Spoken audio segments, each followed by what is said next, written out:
السلام علیکم ورحمۃ اللہ وبرکاتہ۔ بسم اللہ الرحمن الرحیم۔ آج سے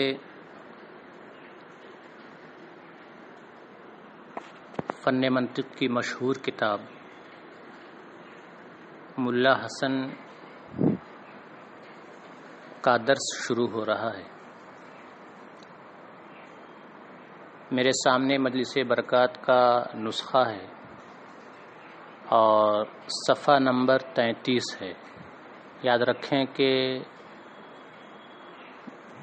ملا حسن کا نصاب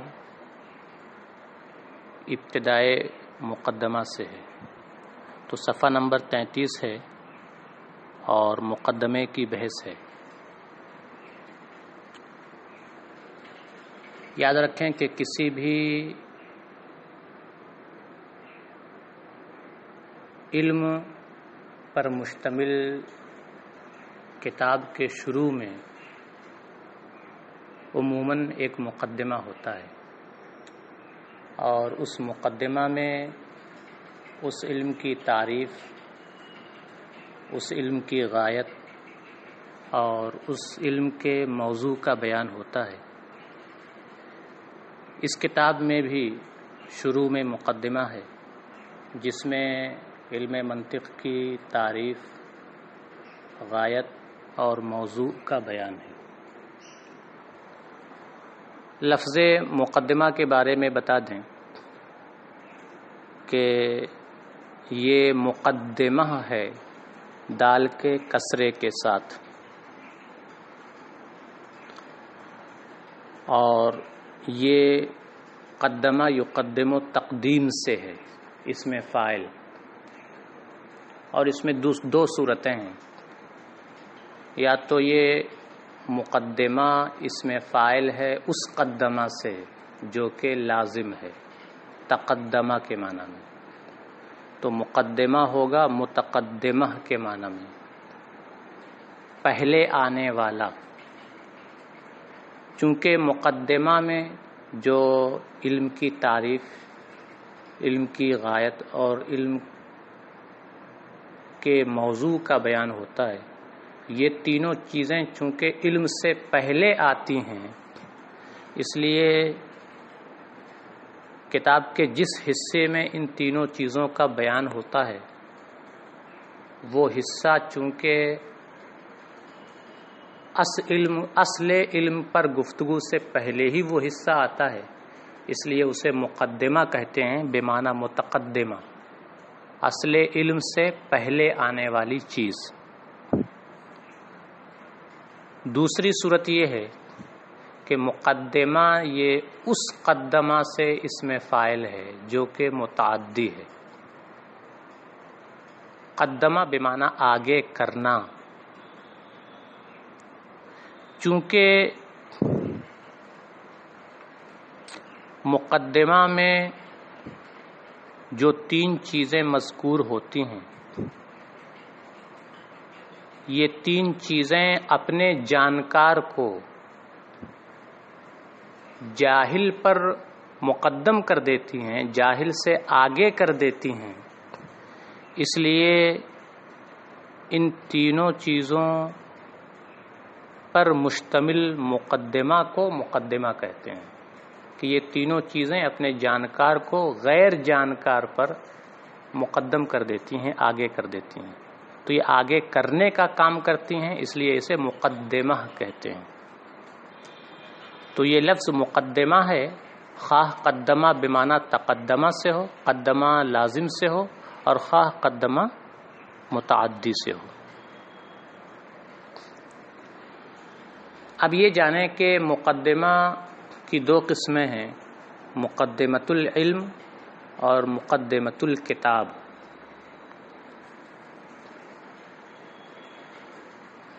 مقدمۃ العلم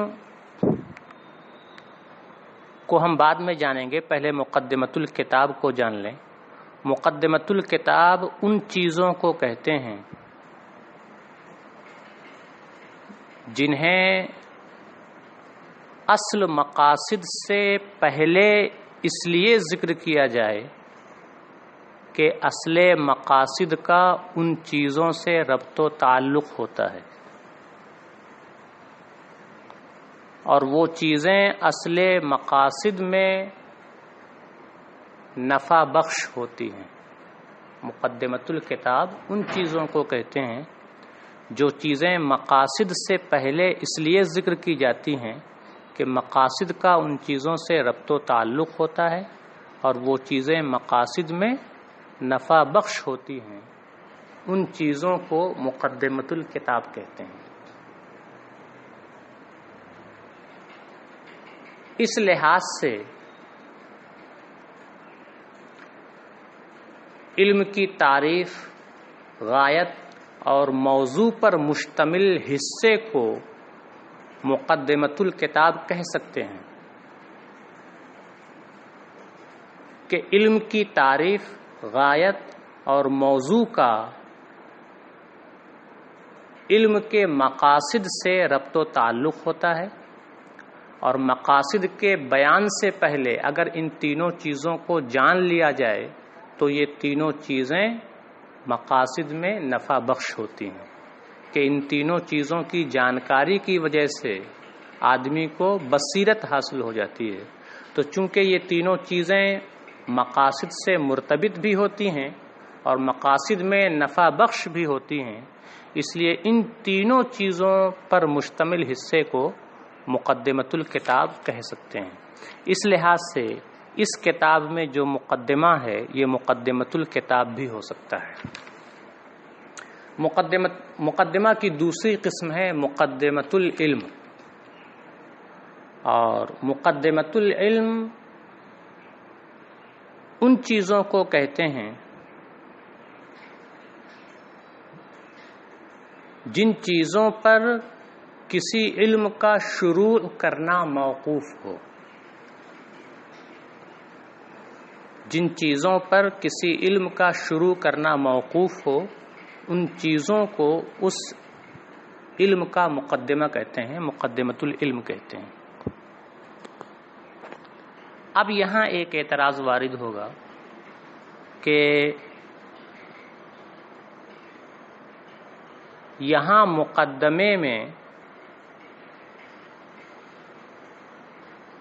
علم کی تعریف کا ذکر ہے، تعریف برسمہ ہی کا، علم کی غایت کا، علم منطق کی غایت کا ذکر ہے، اور علم منطق کے موضوع کا بیان ہے۔ مقدمۃ العلم ان چیزوں کو کہتے ہیں جن چیزوں پر علم کا شروع کرنا موقوف ہو، اور موقوف ہونے کا مطلب یہ ہوا کہ اگر وہ چیزیں نہ ہوں تو شروع فی العلم محال ہو جائے۔ اور یہاں کتاب میں اس مقدمے میں علم منطق کی تعریف کا، علم منطق کی غایت کا اور علم منطق کے موضوع کا بیان ہے، اور یہ تینوں چیزیں ایسی نہیں ہیں کہ اگر ان تینوں چیزوں کا بیان نہ ہو تو ان میں منطق کا شروع کرنا محال ہو جائے۔ لہٰذا یہاں مقدمے میں جو تین چیزیں مذکور ہیں، تعریف، غایت اور موضوع، چونکہ ان تینوں پر علم کا شروع کرنا اس طرح موقوف نہیں ہے کہ اگر ان تینوں کا بیان نہ ہو تو علم کا شروع کرنا ہی محال ہو جائے، لہٰذا ان تینوں چیزوں پر مقدمۃ العلم کی تعریف صادق نہیں آ رہی ہے۔ تو اس اعتراض کا صاحب کتاب نے جواب دیا ہے کہ ایسا نہیں ہے، یہ تینوں چیزیں یعنی تعریف، غایت اور موضوع، یہ تینوں چیزیں مقدمۃ العلم ہیں، اور شروع فی العلم ان چیزوں پر موقوف ہے، لیکن موقوف ہونے کا جو مفہوم آپ پیش کر رہے ہیں اعتراض میں، وہ مفہوم یہاں مراد ہی نہیں۔ یاد رکھیں کہ موقوف علیہ دو طرح کے ہوتے ہیں، ایک تو وہ موقوف علیہ جو لولا ہو لم تنع کے معنی میں ہو، یعنی ایسا موقوف علیہ کہ اگر وہ نہ ہو تو پھر جو چیز اس پر موقوف ہے اس کا بھی وجود نہ ہو. اور موقوف علیہ کا ایک معنی یہ ہے اذا وجد فوجد، کہ جب موقوف علیہ پا لیا جائے تو جو چیز اس پر موقوف ہو وہ بھی پا لیا جائے. یاد رکھیں موقوف علیہ کی دو قسمیں ہیں. ایک وہ موقوف علیہ جو لولاہ لم تنع کے معنی میں ہو کہ اگر موقوف علیہ نہ پایا جائے تو جو اس پر موقوف ہے وہ بھی نہ پایا جائے. اور موقوف علیہ ایک وہ ہوتا ہے جو اذا وجد فوجد کے معنی میں ہو، یعنی اگر موقوف علیہ پا لیا جائے تو جو اس پر موقوف ہے وہ بھی ضرور پا لیا جائے، لیکن اس کے برعکس نہ ہو کہ اگر موقوف علیہ نہ پایا جائے تو وہ بھی نہ پایا جائے. مثال دیکھیں تو بات واضح ہوگی.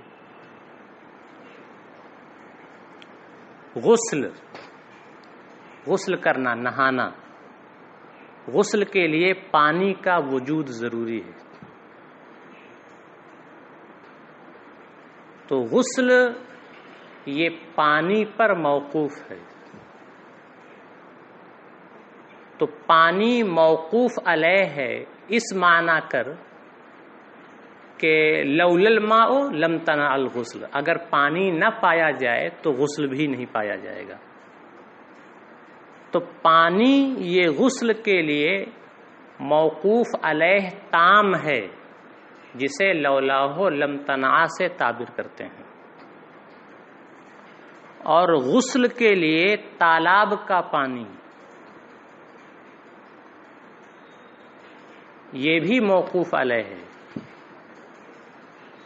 لیکن یہ موقوف علیہ اذا وجد فوجد کے معنی میں ہے کہ اگر تالاب کا پانی پا لیا جائے تو بھی غسل کیا ہے، پا لیا جائے گا.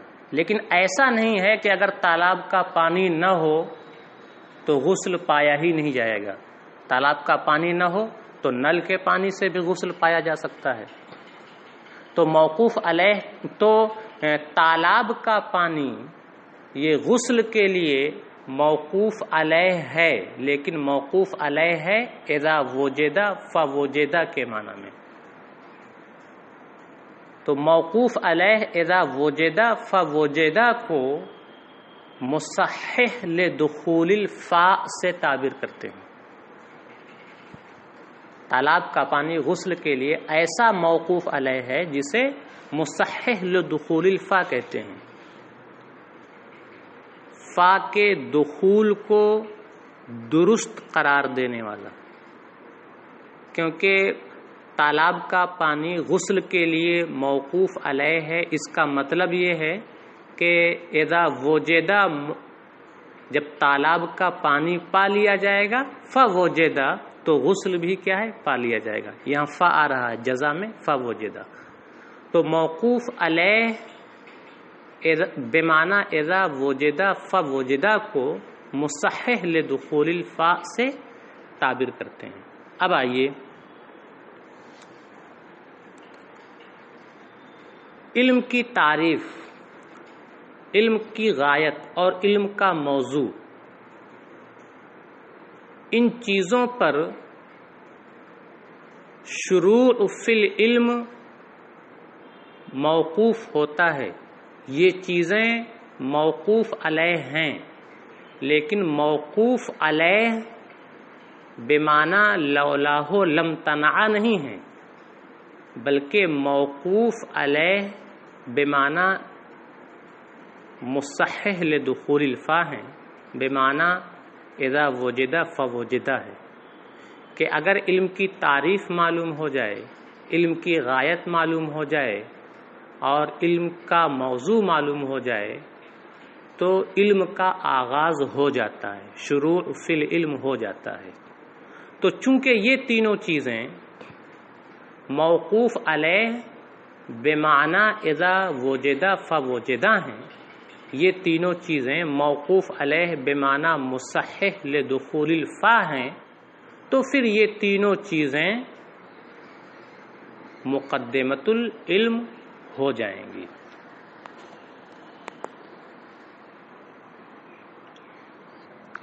یہ بھی جان لیں کہ کسی علم کا موقوف علیہ تام بے معنی لولاہ لم تنع، کہ اگر وہ چیزیں نہ پائی جائیں تو اس علم کا شروع کرنا ناممکن اور محال ہو جائے۔ کسی علم کا موقوف علیہ تام یہ دو چیزیں ہیں، ایک تو تصدیق بے فائدہ تمہ اور ایک تصور بے وجہمہ۔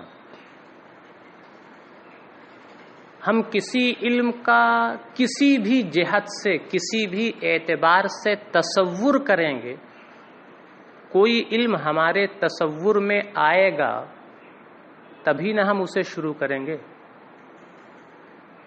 ہم سائنس کا علم کب حاصل کر سکتے ہیں، کب شروع کر سکتے ہیں؟ جب سائنس کا مفہوم کسی بھی جہت سے ہمارے ذہن میں آئے۔ مثلا کم از کم ہم اتنا جان لیں کہ سائنس کا علم بہت ضروری ہے اور سائنس کے ذریعہ بہت ساری چیزیں معلوم ہوتی ہیں۔ کم از کم سائنس کا جو یہ تصور ہمارے ذہن میں آیا اس جہت سے کہ سائنس کے ذریعے بہت اچھی چیزیں، بہت فائدے کی چیزیں معلوم ہوتی ہیں، تو علم سائنس کا ہمارے ذہن میں جو یہ تصور آیا، یہ تصور یہ سائنس کی تعریف نہیں ہے، بس تصور بے وجہ ما ہے، ایک جہت سے سائنس کا تصور ہمارے ذہن میں آیا۔ ایسے ہی ہم سائنس کا علم ہم تبھی حاصل کریں گے، سائنس کے علم میں ہمیں تبھی دلچسپی ہوگی جب ہمیں یہ معلوم ہوگا کہ سائنس سے کوئی نہ کوئی فائدہ ضرور ہوتا ہے، تبھی نہ ہم اسے حاصل کریں گے، تبھی نہ ہماری اس کی طرف دلچسپی ہوگی۔ تو جب کسی فائدے کی تصدیق ہوگی تبھی اس علم کو حاصل کیا جا سکتا ہے، اسے شروع کیا جا سکتا ہے۔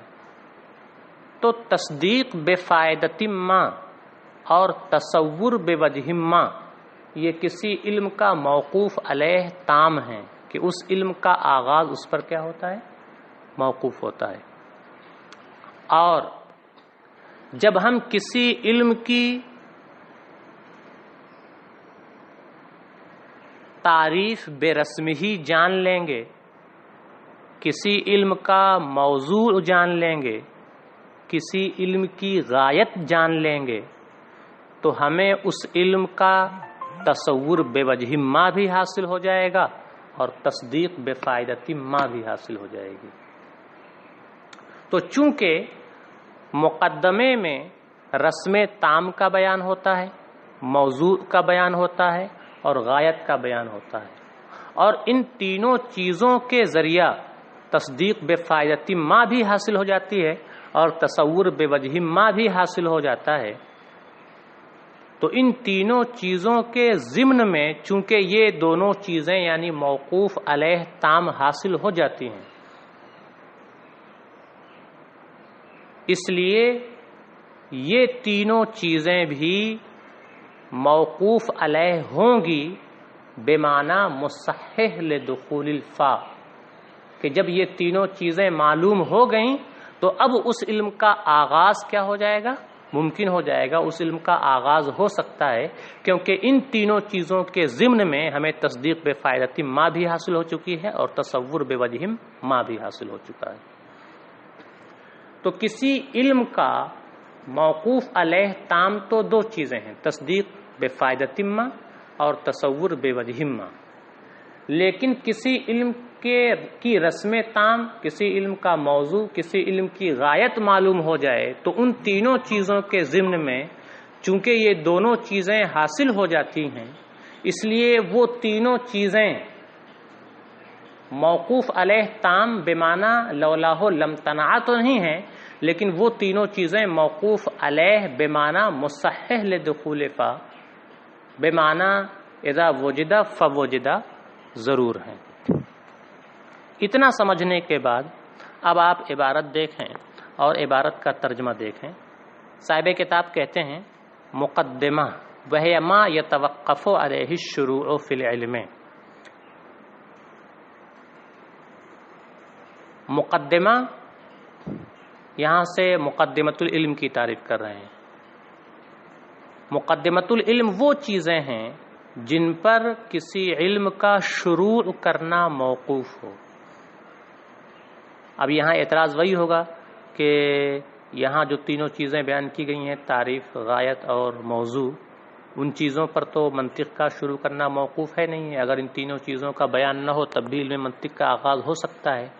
تو اس کا جواب دے رہے ہیں کہ یہاں موقوف علیہ سے موقوف علیہ تام مراد نہیں ہے، بلکہ موقوف علیہ سے موقوف علیہ بمعنی مصحح لدخول الفاء مراد ہے.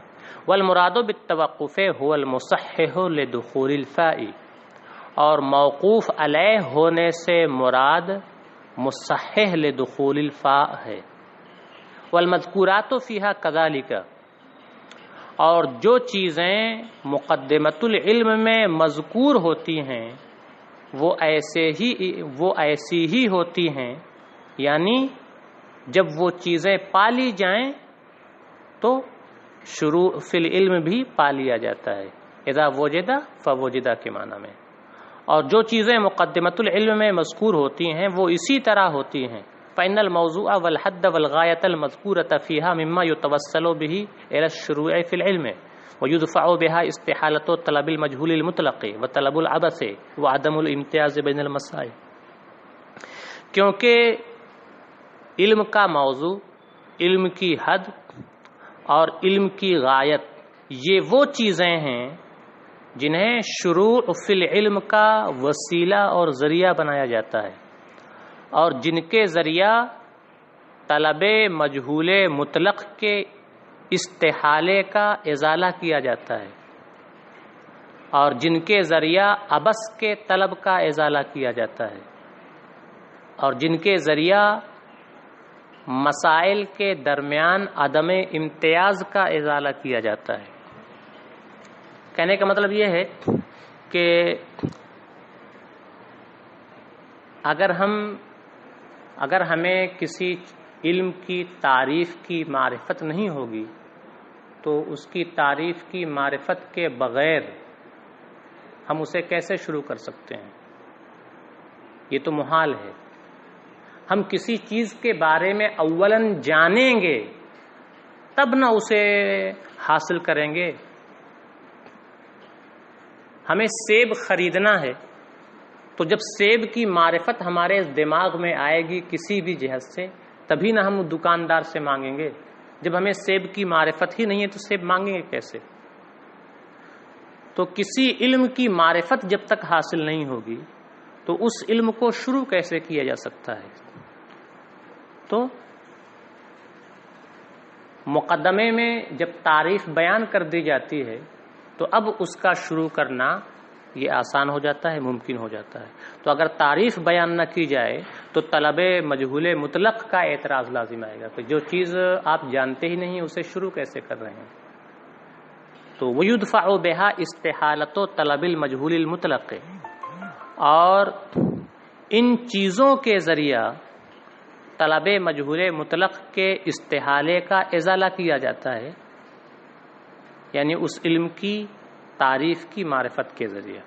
وطلب العبث، اور بے فائدہ چیز کی طلب کا ازالہ کیا جاتا ہے. کس کے ذریعہ؟ جبکہ ہمیں غایت کی معرفت حاصل ہو جائے گی تو یہ اعتراض دور ہو جائے گا. اور مسائل کے درمیان عدم امتیاز کا اعتراض دور کیا جاتا ہے کہ جب ہمیں اس علم کا موضوع معلوم ہو جائے گا تو اس کے مسائل بھی معلوم ہو جائیں گے. اس کے مسائل کیا ہو جائیں گے؟ ممتاز ہو جائیں گے، دوسرے سے خلط ملط نہیں ہوگا.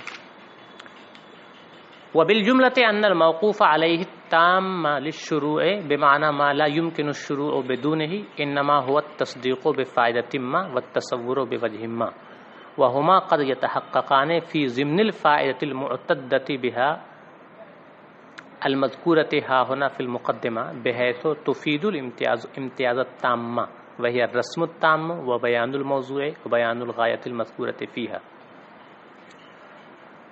خلاصہ یہ کہ شروع فی العلم کا موقوف علیہ تام اس معنی کر کہ اس کے بغیر شروع فی العلم ناممکن ہو، وہ صرف اور صرف دو چیزیں ہیں، تصدیق بفائدۃ ما اور تصور بوجہ ما، وہما قد یتحققان فی ضمن الفائدۃ المذکورۃ ہا ہنا فی المقدمہ، اور یہ دونوں چیزیں اس فائدے کے ضمن میں، المعتدۃ بہا کا معنی قابل لحاظ، قابل شمار، یہ ترجمہ کریں گے، اور یہ دونوں چیزیں اس قابل لحاظ فائدے کے ضمن میں پالی جاتی ہیں جو فائدہ یہاں مقدمہ میں مذکور ہوتا ہے، اس اعتبار سے کہ وہ فائدہ امتیاز تام کا افادہ کرتا ہے، اور وہ فائدہ ہے کیا؟ وہ رسم التام و بیان الموضوع و بیان الغایۃ المذکورۃ فیہا، اور وہ ہے رسم تام اور موضوع کا بیان اور غایت کا بیان۔ تو رسم تام، موضوع اور غایت کے ضمن میں تصدیق بفائدۃ ما بھی حاصل ہو جاتی ہے اور تصور بوجہ ما بھی حاصل ہو جاتا ہے۔ اس کا مطلب یہ ہوا کہ تصدیق بفائدۃ ما اور تصور بوجہ ما یہ عام ہیں، اور رسم تام، موضوع اور غایت یہ خاص ہیں، اور خاص یہ عام کا فرد ہوتا ہے۔ تو رسم تام اور موضوع اور غایت یہ افراد ہوئے تصدیق بفائدۃ ما اور تصور بوجہ ما کے، اور تصدیق بفائدۃ ما اور تصور بوجہ ما یہ موقوف علیہ تام ہیں، اس معنی کر کہ ان کے بغیر علم کا شروع کرنا ناممکن ہے۔ تو تصدیق بفائدۃ ما اور تصور بوجہ ما یہ موقوف علیہ تام ہیں، اور ان کے افراد ہیں رسم تام، موضوع اور غایت۔ تو تصدیق بفائدۃ ما اور تصور بوجہ ما جب یہ موقوف علیہ تام ہوئے تو جو ان کے افراد ہیں یعنی رسم تام، موضوع اور غایت یہ بھی موقوف علیہ ہوں گے، لیکن مصحح لدخول الفا کے معنی میں۔ اسی کے بارے میں کہتے ہیں وَكُلُّ مَا هُوَ فَرْدٌ لِلْمَوْقُوفِ عَلَيْهِ التَّامِّ بِالْمَعْنَى الْمَذْكُورِ فَهُوَ الْمَوْقُوفُ عَلَيْهِ بِمَعْنَى الْمُصَحِّحِ لِدُخُولِ الْفَا، اور ہر وہ چیز جو موقوف علیہ تام کا فرد ہو، اور ہر وہ چیز جو موقوف علیہ تام کا فرد ہو۔ موقوف علیہ تام کس معنی میں ہے؟ اس معنی میں کہ اس کے بغیر شروع فی العلم ناممکن ہو۔ تو بالمعنی المذکور کا ترجمہ چھوڑ دیں گے یا اس کا ترجمہ پہلے کر لیں گے، اور معنی مذکور کے لحاظ سے موقوف علیہ تام کا جو بھی فرد ہوگا وہ بھی موقوف علیہ ہوگا، لیکن مصحح لدخول الفا کے معنی میں۔ اب ایک مثال دے رہے ہیں، کہہ رہے ہیں کہ جیسے کبھی ایسا ہوتا ہے کہ کسی ایک معلول کی کئی مستقل علتیں ہوتی ہیں،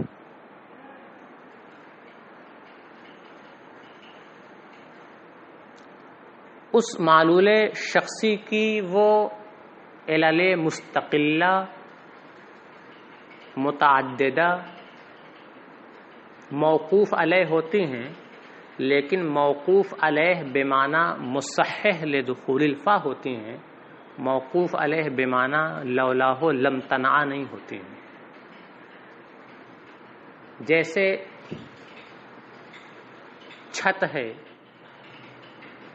چھت کے لیے موقوف علیہ کیا ہیں؟ دیواریں ہیں۔ تو چھت کے لیے موقوف علیہ تام کیا ہے؟ دیوار کا مفہوم، دیوار کی حقیقت۔ دیوار کا مفہوم، دیوار کی حقیقت، دیوار کی طبیعت، یہ چھت کے لیے موقوف علیہ تام ہے کہ بغیر دیوار کے یا بغیر پلر کے چھت کا تصور ہی نہیں ہو سکتا ہے، چھت کا وجود ہی نہیں ہو سکتا ہے، بغیر دیوار کے چھت کا، بغیر پلر کے چھت کا وجود ہی نہیں ہو سکتا ہے۔ لیکن کسی مخصوص چھت کی، کسی مخصوص چھت کے لیے موقوف علیہ کیا ہوتی ہیں؟ اس کی مخصوص دیواریں۔ کسی مخصوص چھت کے لیے موقوف علیہ کیا ہوتی ہیں؟ اس کی دیواریں۔ لیکن یہ دیواریں موقوف علیہ تام نہیں ہیں، بلکہ موقوف علیہ مصحح لدخول الفا ہے۔ کسی مخصوص چھت کے لیے، مثلا میں اپنے کمرے میں بیٹھا ہوا ہوں، میرے کمرے کی جو چھت ہے یہ ایک مخصوص چھت ہے، اس مخصوص چھت کے لیے موقوف علیہ کیا ہے؟ موقوف علیہ تام۔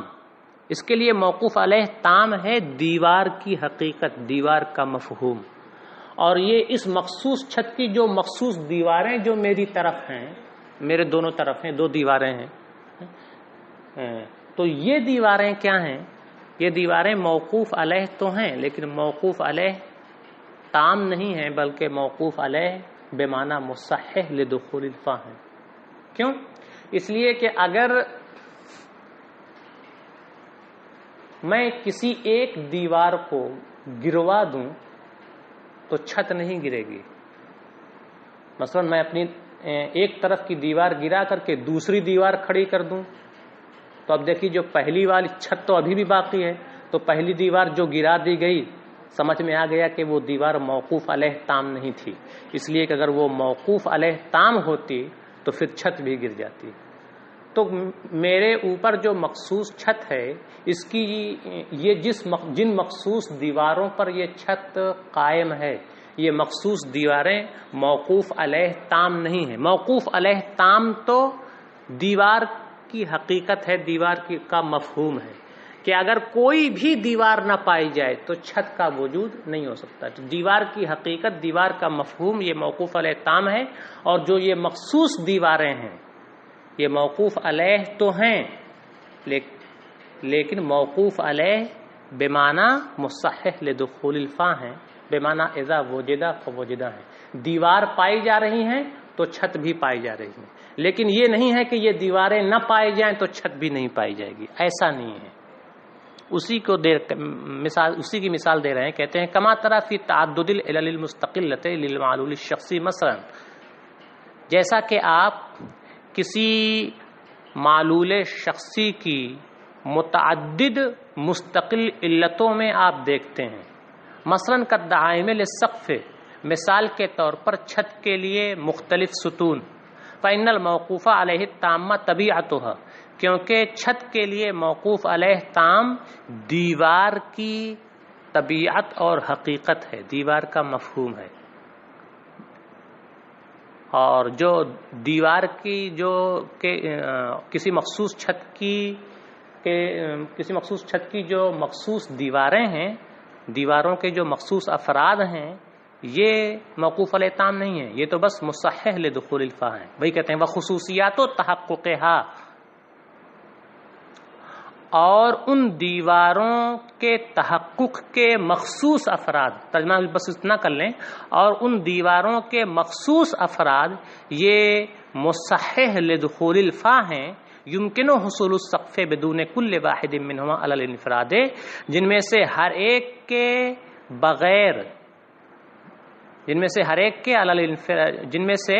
علی الانفراد ہر ایک کے بغیر چھت کا حصول اور وجود ممکن ہے۔ مثلا ایک دیوار گرا دی جائے، اس کی جگہ دوسری دیوار قائم کر دی جائے۔ وَهَذَا تَوْجِيهٌ لِقَوْنِ الْأُمُورِ الْمَذْكُورَةِ مُقَدِّمَةً لِلْعِلْمِ، اور یہ مقدمہ میں مذکور امور کے مقدمۃ العلم ہونے کی توجیہ ہے۔ یعنی کہہ رہے ہیں کہ اس سے بات واضح ہو جاتی ہے کہ مقدمے میں جو حد، موضوع اور غایت کا بیان ہے، یہ تینوں چیزیں کیا ہیں؟ مقدمۃ العلم ہیں۔ بات سمجھ میں آ گئی ہے۔